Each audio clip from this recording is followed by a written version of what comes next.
今天我们来聊聊台湾正面临的人口难题，少子化时代的生存挑战。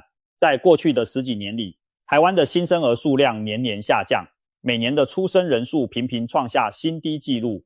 今年2025年出生的宝宝数量大约只有10万7千人，内政部预计2026年底甚至可能跌破10万人大关。换句话说，在一座有人口2300多万的岛屿上，一整年诞生的新生命还不到11万。与此同时，死亡人数持续超过出生人数，台湾已经连续将近5年陷入生不如死的人口负成长局面。对许多人来说，这不仅是一串冷冰冰的数字，而是一个逐渐逼近的现实危机。街头的婴儿车越来越少，医院的产房越来越冷清，学校的新生注册人数年年减少。我们不禁要问，台湾究竟怎么了？人口不断缩减，背后隐藏着什么样的深层原因？这场少子化风暴所带来的挑战，难道真的是因为不够人吗？还是说，我们真正缺少的是一场全方面的制度升级？首先，让我们把镜头拉远一点，看清楚台湾人口变化的全貌。半个多世纪前，台湾可不是现在这副光景。上一辈的人常说，他们成长在婴儿潮年代，家家户户小孩成群，兄弟姐妹5、6个很常见。那时候政府还大力推行家庭计划，挂在墙上的标语写着一对夫妻只生2个，希望大家少生一点，减轻社会负担。结果呢，避孕推广成功，经济快速成长，人们受教育程度提高，生育意愿就一路往下掉。1950年代，台湾妇女平均一生生6个小孩，到了1980年代降到不到3个。再往后，生育率跌破2 replacement rate 更替水平的 2.1， 到21世纪初居然滑落到1上下，近10年更是江河日下，连续多年总生育率在1以下挣扎。去年台湾的总生育率约 0.8， 也就是平均每位育龄女性一生只会生 0.8 个小孩，连1个都不到。这项数据在全球主要国家中名列最后几名，甚至一度被称为世界最低。要知道，台湾的人均所得已经超越日本和南韩，但生孩子这件事上，台湾年轻人却像是全世界最不想生的一群。难道真的像有人调侃的那样，有钱了还不生，小确幸过头了吗？真相远比一句玩笑复杂。年轻世代不愿生育，并非因为婴儿不够可爱，而是处处显露出台湾社会结构的难题。出生数创新低，老龄化急剧攀升。每当官方公布人口统计，总是引发舆论一片惊呼。再过不久，台湾的人口金字塔将出现前所未有的倒三角形，老人比年轻人多，且这个差距还在快速扩大。国家发展委员会推估，到2070年，65岁以上的老年人口将占台湾将近一半，约 46.5%。届时，每一名青壮年劳动人口就要抚养1名老人。想象一下，在未来的街头，也许每遇到一位年轻上班族，身旁就跟着一位需要照顾的银发长者。总人口数方面，预计2070年将降至大约1500万人左右，只剩下现在的60%多。换言之，台湾可能在短短几十年内瘦身掉1/3的人口。人口老化与骤减带来的冲击将全方位爆发，劳动力短缺，经济成长趋缓，社会福利支出沉重，医疗长照需求暴增，甚至国防兵员都可能不足。有人直言，少子化危机对台湾的长远影响，甚至比外部的军事威胁更严峻，因为这是无声而确定的趋势，仿佛一颗正在倒数计时的人口炸弹。无子村的出现，家乡会消失吗？少子化在统计上看是平均值下降，但它对不同地区的打击并不均等，特别是偏乡地区，年轻人大量往都市移动后，留在乡间的大多是中老年人，导致许多村落几乎没有人在生小孩。我们来看一个真实案例，台南市左镇区，这是一个传统农村区，早在2019年就有杂志报道左镇区的无子村现象。当时在左镇的10个里中，有一个叫光和里的小村，连续4年一个新生儿都没有诞生，整个村庄没有半个婴儿，名副其实是零出生。当地一年只出生12个婴儿，而且还集中在少数几个里，有的里全年挂零。这样的消息当时听来触目惊心，仿佛一部描写未来的科幻小说。一个村子里没有新生婴儿的哭声，只有老人日渐佝偻的背影。然而更令人忧心的是，经过几年光景，这种情况不但没有改善，反而更普遍了。根据最近几年的统计，在2022年至2025年间，左镇区10个里里有9个里曾出现某一年整年零新生儿。也就是说，当年媒体点出的无子村问题，到现在依然存在，甚至扩散到了几乎整个乡区。这只是冰山一角，全台各地，特别是离岛、山区或人口境外流的县市，都在上演类似的剧码。小学招不到新生，被迫合并或废校，产房关门，育婴用品店转行，曾经人声鼎沸的社区逐渐沉寂。一些地方的中老年人看着村口荒废的游乐场，不禁悲从中来。再这样下去，我们的家乡会不会真的消失在人口地图上？看到这里，也许有人会说，那年轻人都跑去哪了？答案当然是流向了都会区。然而讽刺的是，即便在台北、高雄这样的城市，年轻人生儿育女的意愿同样低迷。城市聚集了更多适婚适育年龄的人口，但高房价、高生活成本和忙碌的工作节奏，又让不少都市年轻人对养育下一代裹足不前。许多双薪小夫妻把时间花在职场拼搏，下班回到家已是精疲力尽，连做晚饭都嫌累，更别提哄小孩、陪写作业了。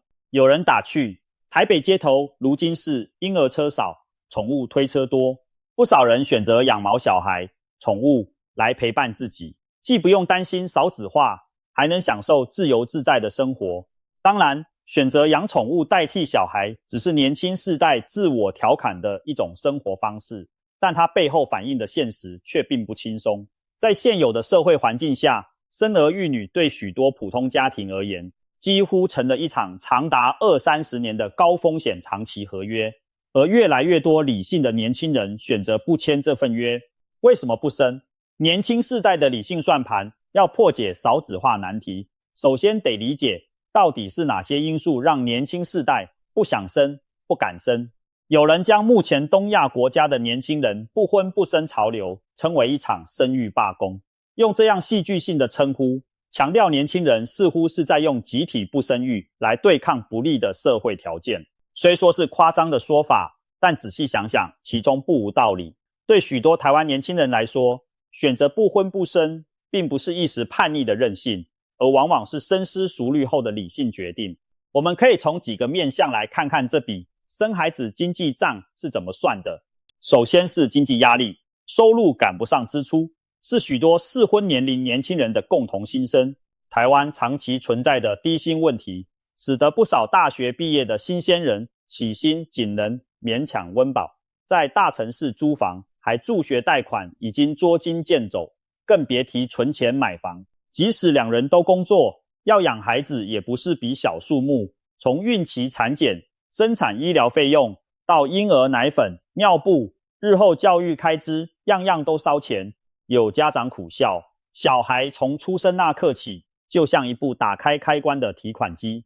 据估算，在台湾养育一个孩子到大学毕业，普通家庭可能要花数百万元新台币。对月光族或刚起步的年轻夫妻而言，这无异于天文数字。如果说以前的人养儿防老，现在反倒变成年轻人先要房，养儿养到自己老。有人直接坦言，不是不喜欢小孩，而是经济上根本养不起。低薪、高房价、高育儿成本，像3座大山压得他们喘不过气。再来是工作与生活的矛盾。现代职场中，尤其在竞争激烈的产业，年轻人面临所谓贪婪的工作。文化公司要求极高的投入和长工时，仿佛随时待命成了标准。许多企业把加班视为家常便饭，甚至不明说，却默认员工必须牺牲个人时间来换取绩效。在这种环境下，要孩子还是要事业，往往成了一道残酷的单选题。尤其对女性而言，现实更加严苛。职场上虽然法律保障孕妇产假、育婴假，但实务中许多女性担心一休长假，职涯就毁了。升迁无望，甚至饭碗不保。据观察，女性一旦生第一胎，劳动参与率和薪资往往大幅下降。所谓为人母成为一种惩罚，不少高学历职业女性基于这种顾虑，干脆选择不生或延后生育，把重心放在事业上。从社会角度看，这形成一种悖论，女性受教育程度愈来愈高，在工作上大显身手，但生育率却同步下降。事实上，在许多已开发国家，观察发现，一个社会中女性就业率和生育率往往呈正相关，也就是说，当女性就业环境友善，可以兼顾家庭时，反而更愿意生小孩。相反，如果女性不得不在家庭与事业间二选一，生育率就会低落。台湾当前的问题正在于此，女性劳动力参与率并不算高，但生育率却已是世界垫底，这正反映出职场和社会支持的不足。年轻女性其实不是不想结婚生子，而是看不到兼顾两者的希望，于是只好降低家庭计划的优先级。第三是养育子女的社会支持与文化观念。在传统观念中，养儿育女被视为人生必经之路，长辈们总是期盼抱孙子。然而，现代年轻人的价值观有了巨大转变，他们更强调个人实现与生活品质，不愿意勉强自己迎合社会压力。如果外在条件不允许，他们宁可选择过一人吃饱全家不饿的独立生活。更何况，就算愿意生，背后还牵涉到教养方式与教育环境等问题。台湾的父母普遍望子成龙，望女成凤，从小学开始就冲刺各种补习和才艺班，家长们忙着当司机和陪读，多子女家庭更是苦不堪言。许多准父母想到未来10多年要和升学压力搏斗，就感到头皮发麻。一些人说，与其把小孩带到这个竞争激烈的环境受苦，不如干脆不生，小俩口平平淡淡过日子还轻松。还有一些社会事件让年轻父母心生畏惧，例如托婴中心的安全事故、幼儿园喂药等负面新闻频传，导致家长对把孩子交给社会照顾缺乏信任感。如果公共托育体系不够健全，安全无虞，父母就得亲力亲为，但这又进一步增加了时间和精力的负担。在种种考量下，不婚不生在年轻世代眼中渐渐从叛逆变成了一种理性的自我保护策略，避免让自己陷入经济和生活的双重泥淖。政府的大撒币，钱花下去，孩子没生出来，看到人口雪崩式下滑，政府当然不可能坐视不管。过去几年，各级政府陆续端出了一系列鼓励生育的政策组合，从现金津贴到育儿福利，可谓花招百出，砸下重本。我们粗略盘点一下，生一胎有生育奖励金，从中央到地方各有补助；养孩子有育儿津贴，0到6岁每月补助几千元不等，还有扩大公共托育、公立幼儿园增班，补助人工生殖，延长育婴留职停薪期间，发放住宅租金补贴等等。不仅如此，各县市之间还展开生育补助大赛，你发1万我就发2万，希望用现金红包诱惑年轻人多生几个。从2018年开始，行政院更是整合推出少子女化对策计划，年年追加预算。据统计，过去8年累计投入在少子化对策上的经费超过6000亿元新台币，规模相当惊人。然而，我们回头再看那条节节下探的生育率曲线，却发现巨额的投入并没有换来理想的结果，生育率不升反降，持续探底。政府原本乐观预测每年新生儿可以止跌回升，例如曾经设定目标，希望1年重回20万婴儿，可现实却狠狠泼了一盆冷水。今年官方预估的新生儿原以为能超过12万，但最后连11万5千都难达成。政策推行者也不禁感叹，这张人口成绩单实在有些难堪。问题出在哪？钱发了，为什么年轻人还是不愿意生？仔细分析可以发现，并不是这些补助措施不好，而是远远不够，且没有击中要害。一方面，补贴金额相对整体养育成本依然是杯水车薪，拿每月几千元的育儿津贴来说，可能还抵不上托婴中心半个月的费用。一胎生育奖金1-2万元，看似不少，但对比生孩子可能面临的医疗和请假损失，实在无法成为决定性诱因。更何况有些补助申请手续繁琐，或设有种种资格限制，导致预算执行率偏低，钱放在那里反而没人领。例如有报告指出，某年度中央的幼儿教养补助预算执行率不到 75%， 也就是每发出4块钱就有1块闲置。这些都显示出单纯砸钱并不能解决年轻人生育的痛点。另一方面，更根本的原因在于经济补助解决不了工作职场和社会观念的矛盾。试想，一对小夫妻哪怕拿到了几万元生育奖励，但如果女方担心生完孩子就回不了职场，男方每天工作超时无法分担育儿，那么区区几万元怎能消除他们的顾虑？社会上也出现一些挫折感，有些有意愿的父母觉得政府东补一块西补一块，不如来场结构性改革，建立真正友善的育儿环境，否则再多奖金也是治标不治本。制度升级，我们缺的不是孩子，而是一个适合养孩子的环境。既然症结不在年轻人懒惰不生，而是环境让人生不起，那么问题的答案似乎就指向了后者。台湾需要的或许不是简单的增加人口数量，而是全面性的制度升级。所谓制度升级，包含了方方面面，从劳动政策到教育改革，从社会福利到经济结构，都必须因应人口新常态而做出改变。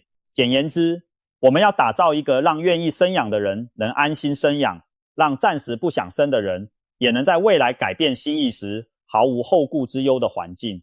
同时也要让整个社会能在总人口减少的情况下依然维持活力与竞争力。听起来像是伟大的工程，究竟要从何做起？接下来我们分几个重点来看。一、劳动职场革新，工作家庭可以两全其美。要提高生育意愿，首当其冲要解决的就是工作与家庭难两全的困境。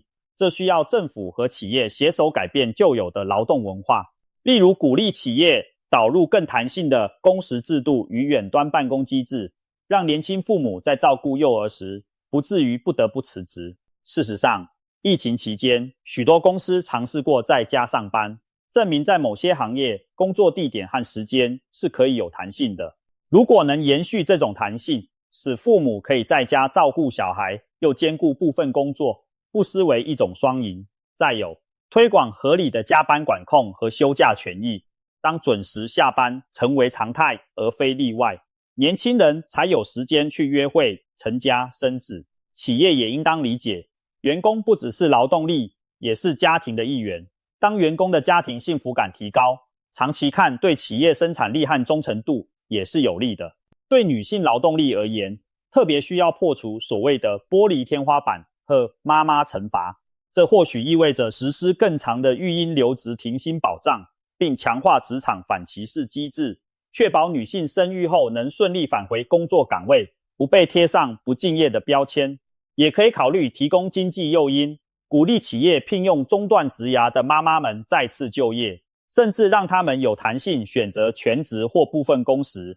一些先进国家的经验表明，当企业文化真正落实家庭友善，例如提供育儿设施、给新手爸爸带薪陪产假等措施，员工的生育意愿会有所提升。制度升级意味着我们需要在法律上、制度上保障劳工平衡工作与家庭的权利，让事业和家庭不再是冲突对立的两难，而是个人生活可以协调的两部分。二、育儿资源体系，一起养孩子，而不是你们家的事。要提高年轻人愿意生孩子，就要减轻他们对养育过程的忧虑与负担。除了金钱补助，更重要的是建立起完善的育儿资源体系。这里包括几个层面。首先，大力发展普及且高品质的公共托育和学前教育。当父母知道把孩子送到公立幼儿园或托婴中心，既负担得起又安全可靠，他们才敢安心生娃去上班。政府可以新建更多平价托育中心，或补助私立单位提供优惠名额，同时加强对托育机构的监管，提高师资和设备水准，杜绝虐童事件，重建家长对外部托育的信心。再者，建立社区支持网络，倡导一起养孩子的理念，比如推广社区互助托育模式，邻里间可以合作照顾小孩，或由志工银发族协助年轻家庭，这不仅缓解父母压力，也增进社区的连结感。许多长者其实有意愿，也有精力参与照顾孩子的工作，让他们成为社区托育的一环，也是一种双赢。最后，别忘了改善教育环境，降低家长在子女教育上的焦虑。教育制度的改革可能是漫长的，但一些局部的改变可以减轻家长负担，例如精简课纲，减少不必要的补习压力，推动高校区域均衡发展，以淡化名校迷思等等。如果家长不必为孩子幼稚园面试、小学比赛、初中会考、高中升学一路绷紧神经，他们对生儿育女的恐惧也会小一些。3. 社会观念转变，性别平权与婚育价值重塑。除了硬件和福利，软性的社会文化变迁同样关键。我们需要一场观念上的升级，让整个社会对性别角色和婚育有更健康务实的看法。首先是性别平权在家庭中的落实。台湾的法律虽然保障男女平等，但在许多家庭里，家务和育儿仍主要落在女性肩上。这种传统分工不改变，女性对生育的顾虑就很难消除。因此，我们必须鼓励并推动男性更多参与家庭生活，成为真正的育儿伙伴。例如，政府和企业可以推行更长的男性育婴假制度，并鼓励男性员工确实休假陪伴妻儿。媒体宣导和学校教育也可以塑造好爸爸的形象，让年轻男性从观念上接受带孩子、做家务和男人的责任并不冲突。当男性也投入育儿，夫妻作为一个团队共同面对挑战，女性的压力将大大减轻，自然更愿意踏入婚姻生子。其次，要重塑婚姻与生育的价值观，不是用道德说教去绑架年轻人，而是营造一种正向的社会氛围，让大家觉得组成家庭、生儿育女是一件美好的事。在现在的舆论场上，常听到的是不婚不生自由万岁的论调，但其实也有不少过来人愿意分享有了孩子后的人生新体验。例如，有些年轻父母虽然忙碌，却感到生活充实；有的祖父母谈起孙子女，眉飞色舞。社会可以多提供这样的平台和故事，让担心婚育的年轻人听到多元的声音。原来家庭也可能带来乐趣和成长，而不全是我们想象中的枷锁。此外，婚姻介绍、交友平台等在少子化时代也扮演一定角色。政府和民间团体可以合力为适婚单身青年创造更多认识彼此的机会。当然不是强制相亲，而是健康自然的交流环境。毕竟在少子化社会中，遇见合适的人本身就变得更困难。如果连结更多，孤独感降低，或许也能提升成家意愿。总之，让家和子女再次成为值得向往的人生选项，而不是洪水猛兽般让年轻人避之唯恐不及。这需要整体文化氛围的改变。4. 经济结构调整，从人口红利到人才红利。长期而言，台湾必须调整经济发展策略，以适应劳动力人口减少的新常态。过去几十年，台湾受惠于人口红利，年轻劳力充裕，制造业蓬勃发展，经济得以高速成长。可现在，这个红利正在消失，我们进入人口负债的时代。然而，危机也可以是转机，这正倒逼我们从依赖人海战术转向人才红利、效率红利。简言之，就是用更高的生产力和创新来弥补人口数量的不足。首先，教育培训需要升级，培养出高技能的人才，以适应未来产业需要。当每个年轻人都能受到良好教育，成为高生产力劳工时，即使总数减少，整体经济输出未必下降。这意味着我们要更加重视每一个孩子的教育品质，不能让少子化导致的学生数减少变成教育资源闲置，反而应该做到小班教学、因材施教，让这一代孩子都成长为社会栋梁。其次，推动产业升级与自动化。既然未来劳动力不足，那就让机器和科技来帮忙。机器人、自动化生产、人工智能的应用可以部分缓解人手短缺。例如，医疗照护领域可以发展智慧医疗、远距照护，减轻医护人员负担。制造业上广泛采用机器手臂，提高单位劳动产出。当然，人机协作，人需要人，因此更需要高素质的人才来驾驭新技术。再来，鼓励银发族继续参与经济活动也是策略之一。延后退休年龄，发展弹性退休，日趋成为全球因应老化的做法。许多60多岁的长者依然健康，有专业经验。如果能透过再教育或弹性工时，让他们愿意多工作几年，既减缓劳力不足，也让老年生活更有意义。不过，这要注意工作的性质和强度，需适涵年长者，切忌变成对劳工的苛求。我们强调的是延长健康生产力，而不是让老人去做搬砖这类吃不消的工作。最后，在经济结构上，政府也该及早规划因应内需市场萎缩的对策。人口减少意味着本地消费市场缩小，许多行业将面临客户变少的压力，从食品、零售到交通运输都可能受影响。我们需要提前转型，例如更多布局国际市场，或发展针对高龄社会的新兴产业，像智慧长照、养生服务等，以弥补传统市场的萎缩。整体而言，制度升级也包含经济思维的升级，从量转向质，从依靠人口规模转向依靠人才和技术含量。5. 开放与融合，移民政策的抉择。谈到人口问题，一个绕不开的话题是移民。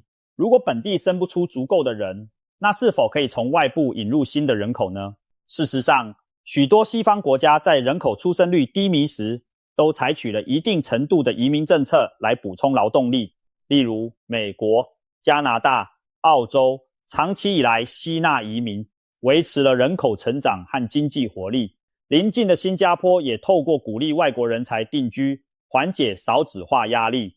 对台湾而言，这确实是一个可考虑的选项，但挑战也不少。首先，台湾社会对大量移民的心理准备还不充分。长期以来，台湾的移民主要是外籍配偶和部分移工，规模并不算大，社会融合上有过一些争议，但总体平稳。如果未来要大规模引进国外劳力或移民，在文化差异、语言沟通、社会接纳度等方面都需要做好准备。另外，吸引高素质移民也要看台湾本身的条件是否够吸引人，我们能否提供比邻国更好的工作机会与生活环境。近年来，台湾其实有不少优秀年轻人才流向国外，例如科技人才赴美工作等。在人口外移尚且令人担忧的情况下，谈人口移入更需审慎经营。不过，也有人提出，少子化既然难以在短期内逆转，适度引进外来人口是现实可行的补充方案。例如，扩大吸纳东南亚国家的人才和劳动力。毕竟台湾与东南亚历史渊源深，地理距离近，这些年也积累了数十万移工基础。如果能给予他们更好的权益保障，甚至让表现优秀者有机会取得长期居留乃至公民身份，也许可以壮大台湾的人力资本。同时，我们也需要欢迎包括港澳人才、大陆优秀年轻人以及欧美专业人士来台发展。在全球化时代，人口的流动本就是常态。透过开放与融合，台湾社会也能注入新的活力与文化多样性。当然，这一切要建立在配套措施完善的基础上，包括健全的移民法制、社会融入机制以及反歧视的保障。可以预见，未来关于移民的讨论会越来越热烈，因为它牵涉到台湾面对少子高龄时的一条重要出路。